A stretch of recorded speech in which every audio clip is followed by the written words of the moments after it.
Bom, então, a criação e implementação do SUS é o capítulo 3 do livro O que é SUS? A ideia central, então, do Sistema Único de Saúde é que todas as pessoas têm um direito à saúde, um direito ligado à cidadania.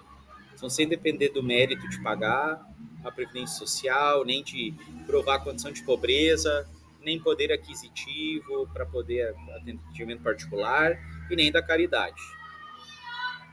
É uma conquista da reforma sanitária.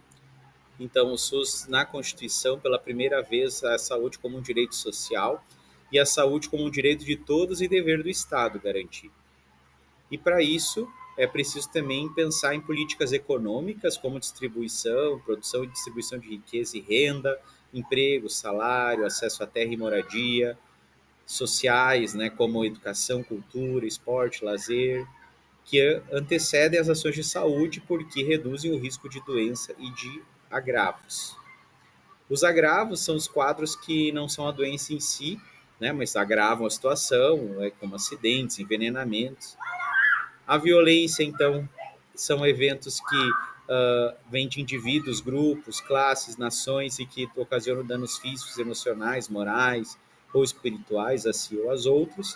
E acidentes são os eventos não intencionais e evitáveis, né, que causam lesão física ou emocional.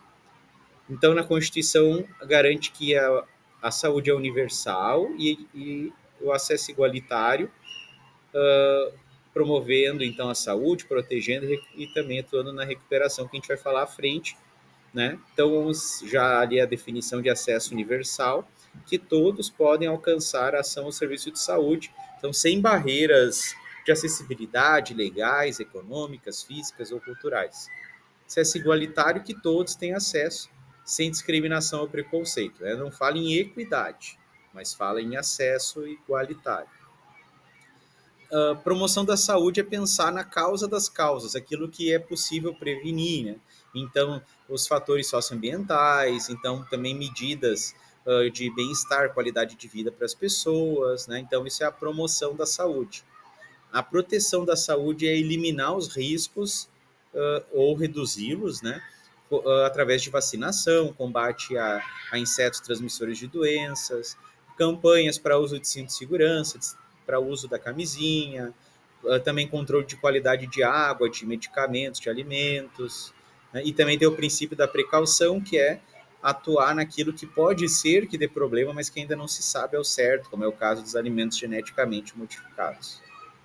Então, a recuperação da saúde, na medida que for necessário, é a partir então de um diagnóstico, né, precoce, tratamento oportuno, limitação do dano, evitar complicações e sequelas. No início, o SUS tinha um debate sobre o caráter público ou aberto ao mercado. Foi um caminho do meio, aí que gera algumas consequências problemáticas. Então, a Constituição, ela também garante a livre iniciativa que possa atuar. E cabe ao poder público regulamentar, fiscalizar e controlar. Não só isso, também ele complementa aquilo que o setor público não consegue suprir a partir do setor privado. Então, o SUS é uma rede regionalizada e hierarquizada, né, que a gente vai falar um pouco sobre isso. Então, rede é uma integração entre os serviços para que não fiquem isolados. Então, ali o autor compara como se fosse uma rede de TV, né, que tem uma programação nacional, que é o SUS Nacional, e as afiliadas, que seriam os municípios e os estados. Rede regionalizada é um dos princípios do SUS, é a regionalização, então a articulação entre gestores estaduais e municipais da implementação de políticas, ações e serviços de saúde.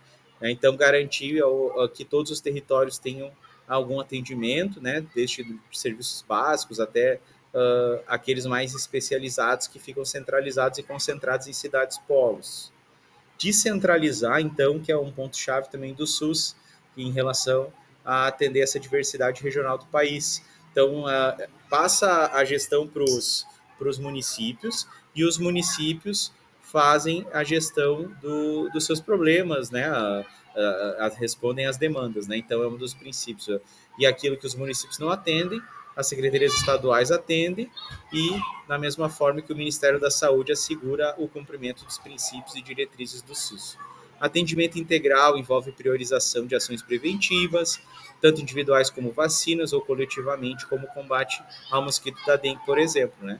Então, não podendo eliminar a doença ou a violência ou os acidentes, se parte para assistência à saúde com ações curativas.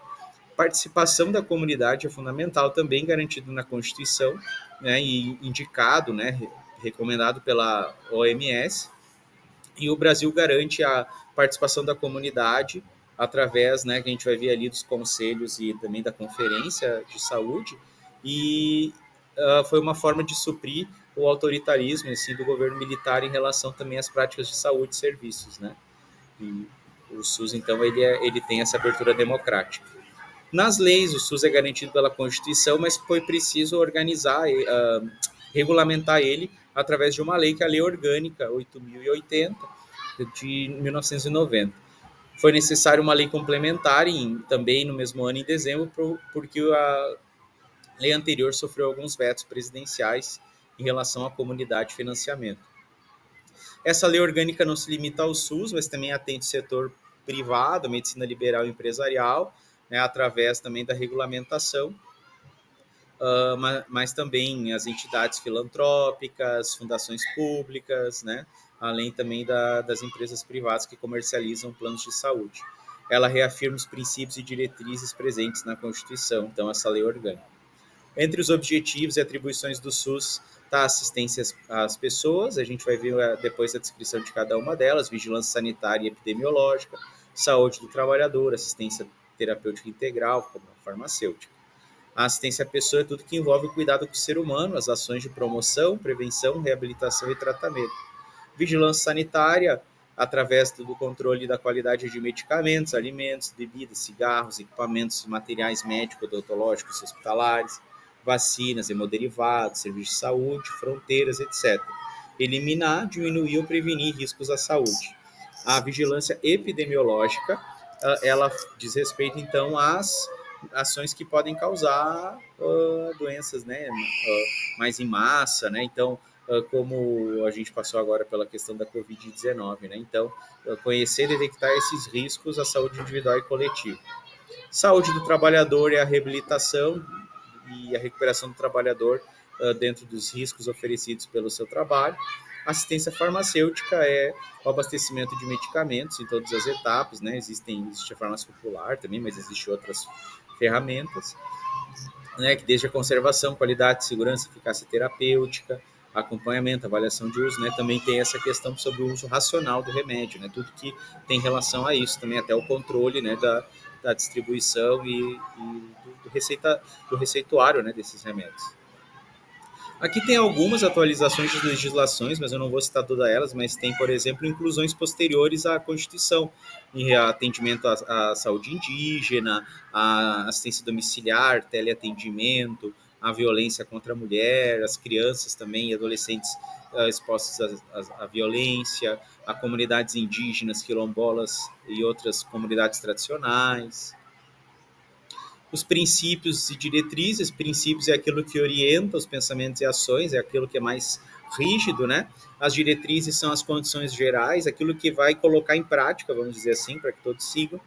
Entre os princípios, a universalidade, integralidade da assistência, que já foi falado, mas também a preservação da autonomia das pessoas, né? Então, isso é importante também ressaltar, né? Por exemplo, é feita uma campanha de vacinação, mas a gente teve pessoas, por exemplo, que até hoje não se vacinaram contra a Covid-19. Então, assistência integral à saúde também sem preconceitos ou privilégios, né? Ali ressalta que não está a equidade, né? Equidade seria tratar desiguais aqueles que precisam de um tratamento desigual, né? E isso não está previsto, embora é fundamental.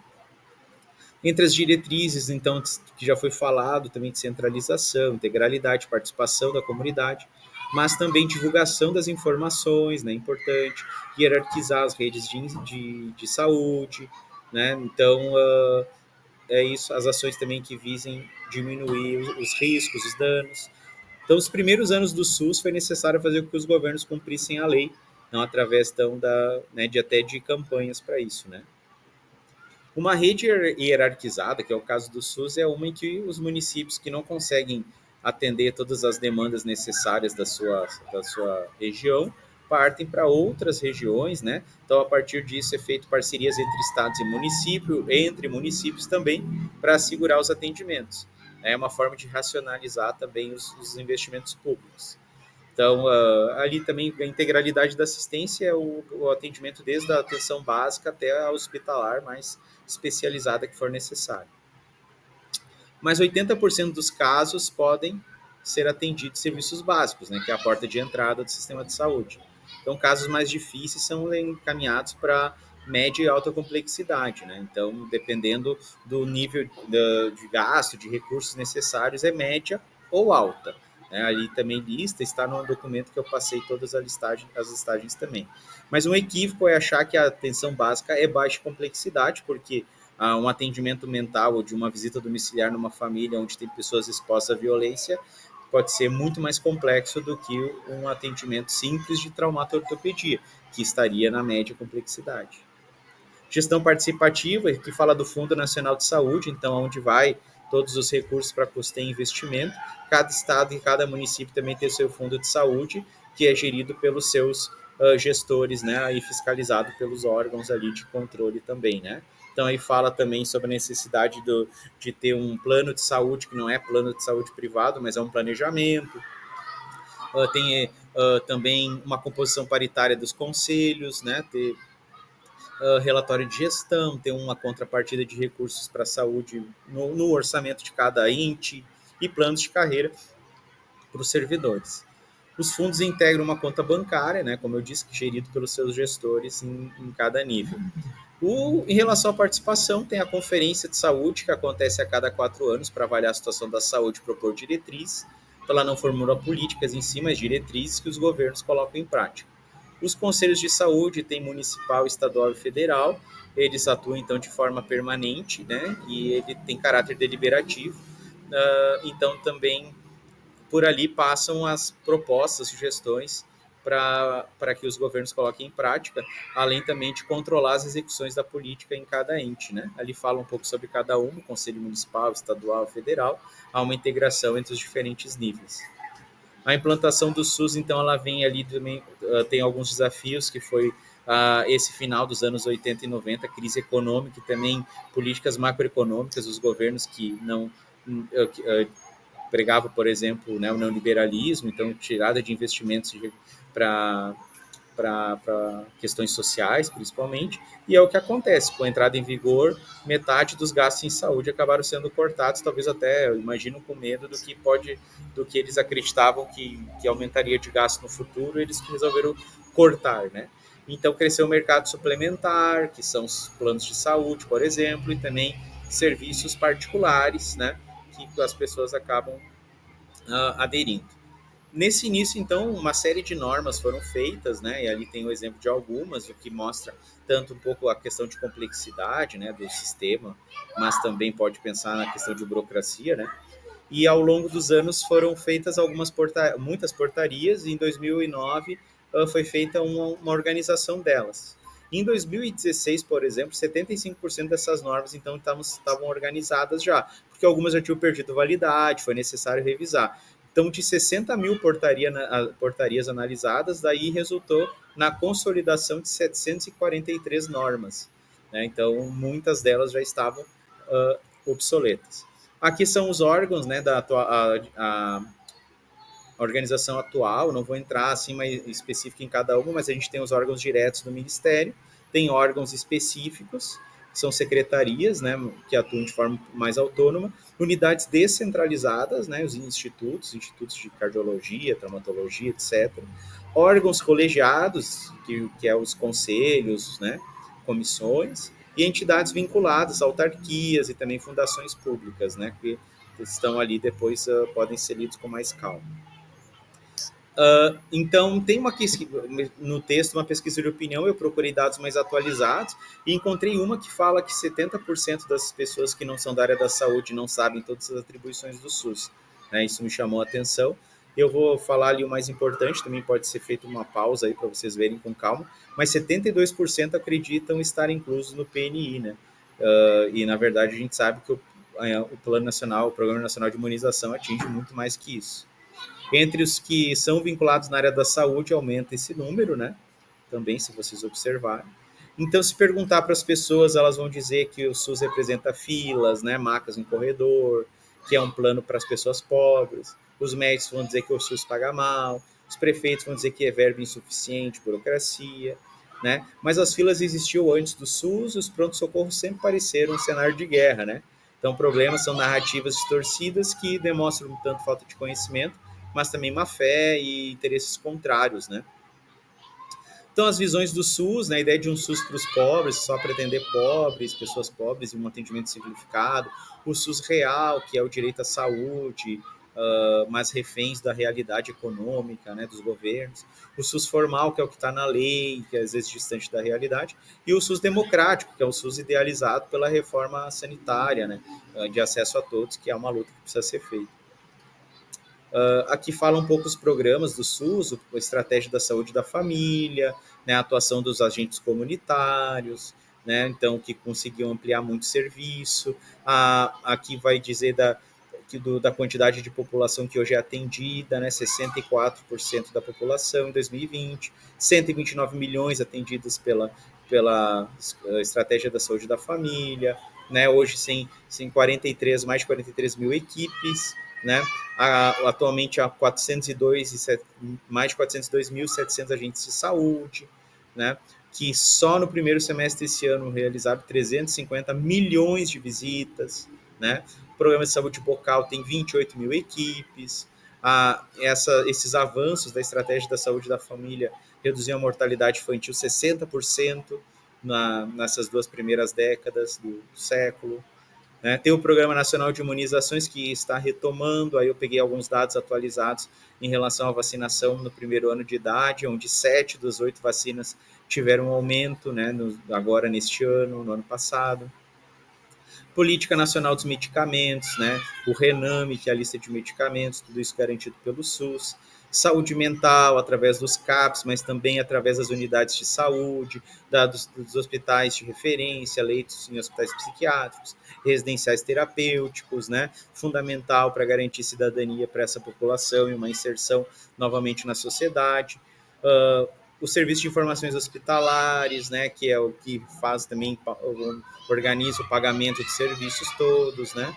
Então, o SUS aumentou também o número de funcionários públicos, né, principalmente nos municípios, atingiu a totalidade dos municípios, o financiamento ainda é insuficiente, não acompanha o crescimento populacional, é um desafio do SUS, né, financiamento e gestão, né, todo mundo de alguma forma utiliza, e tem alguns exemplos do que se utiliza, né, então 80% das pessoas, ali dos 190 milhões, dependem exclusivamente do SUS, mas todos de alguma forma já usaram, vacinação, SAMU, transplante, tratamento, vigilância sanitária epidemiológica, alguma coisa foi utilizada. O sistema atual, então, do Brasil é único para é a única possibilidade, né? Como diz ali, para 150 milhões de pessoas, né? Mesmo quem utiliza a medicina de plano de saúde ou particular, privada, tem abatimento no imposto de renda, então acaba sendo subsidiado pelo governo, né? O Brasil, vou pegar ali direto do PIB, o Brasil é um dos que menos gasta em relação ao PIB, né? 3,8% do PIB, comparativamente outros países gastam muito mais e o Brasil necessitaria de muito mais investimento pela demanda da população. E os problemas do SUS e a humanização da atenção. Pensando também em melhorar o atendimento, foi feito o Humaniza SUS, para reduzir filas, tempo de espera, informações sobre serviços, sobre profissionais de saúde disponíveis, garantir que os usuários tenham informações gerais sobre saúde e também educação permanente aos trabalhadores e uma gestão participativa. Sobre o financiamento então, do SUS, rapidamente, existe a União, é o principal financiador, e planeja e cria normas, daí os estados aplicam, além dos seus recursos próprios, os recursos da União, e os municípios aplicam os recursos seus, do estado e da União. Os financiamentos provêm de impostos e contribuições, e para encerrar, né, existe uma previsão mínimo constitucional, então, que os estados e municípios têm que investir. A União, no início, não tinha um percentual mínimo, mas tinha um reajuste no investimento de um ano para o outro, dependendo do crescimento econômico e do orçamento, mas em 2015 passou a ter um limite de 15% das receitas correntes líquidas. E encerrando mesmo, então, agora, os desafios do SUS, né, gestão e financiamento. Então, eu trago aqui a questão da PEC do teto de gastos, que tirou 70 bilhões do SUS em 2 anos, 2018 e 2020, mesmo com os recursos emergenciais para o combate à Covid. Também teve aqui uma portaria em 2019 que diminuiu o financiamento e que, mesmo assim, o SUS conseguiu garantir o atendimento a todas as pessoas em 2020, 21, 22, vacinar todo mundo contra a Covid-19. Mas é isso, devemos continuar então lutando pelo nosso SUS. Muito obrigado.